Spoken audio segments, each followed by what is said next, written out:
नमस्कार मित्रांनो, सध्या पंतप्रधान नरेंद्र मोदी यांनी सांगितले आहे की पब्लिक ट्रान्सपोर्ट वापरा. म्हणजे एकंदरीत काय तर पैसे वाचवा, इंधन वाचवा, म्हणजे डॉलर वाचेल हे त्यांचं खरं आहे. मात्र एक गोष्ट लक्षात घ्या की तहान लागली की विहीर खोदायची का? तर मित्रांनो, त्यातलाच हा एक प्रकार आहे. मला सांगा, कुठे होती तुमची दूरदृष्टी? या अगोदर तुम्हाला संभाव्य धोके काय असतील हे दिसले नाहीत का? आपण संबोधन करता मात्र ग्राउंड लेवलला काय परिस्थिती आहे तुम्हाला माहिती आहे का? की संबंधित प्रशासन आणि नेते यांना हे करायचे नाही, त्यामुळे हा प्रश्न उद्भवत आहे.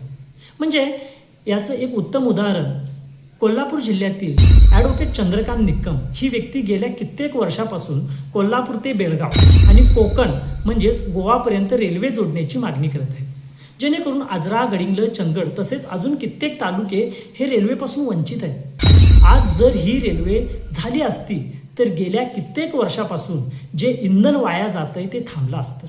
लाखो लोक प्रवासासाठी मनमानी कारभार करणारे प्रायव्हेट ट्रान्सपोर्ट यांचे खिसे भरत आहेत. हाच गरिबांचा पैसा वाचला असता. हे सर्व तालुके शहराला जोडले असते. त्यांच्या वैयक्तिक आयुष्यात सर्वच बाबीत त्यांना दिलासा मिळाला असता. जसे की शिक्षण, व्यवसाय, एकंदरीत जनतेचे आर्थिक स्रोत तयार होतात ते फक्त तुमच्या दळणवळण व्यवस्थेमुळेच होतात. जर तुम्ही करोडो रुपये खर्च करून मोठमोठे हायवे बनवताय तर मला वाटते सरकार, प्रशासन वाहन खरेदीसाठी चालना देते. कारण एका माणसासाठी एक वाहन धावतंय, त्यामुळे भविष्यातील काही धोके लक्षात घ्या आणि ही रेल्वे सेवा आम्हाला द्या. ही मागणी फक्त निकम साहेब करतात असे नाही, तर कित्येक सामाजिक संस्था व नागरिक यांनीही याबाबत पत्रव्यवहार केला आहे.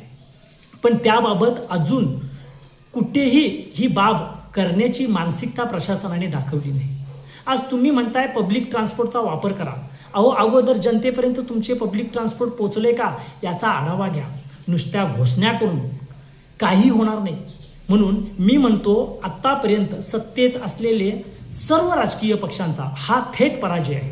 कोणाला कशाची पडली नाही, म्हणून रेल्वेसारखे पब्लिक ट्रान्सपोर्ट पासून आजही लाखो लोक वंचित आहेत. धन्यवाद.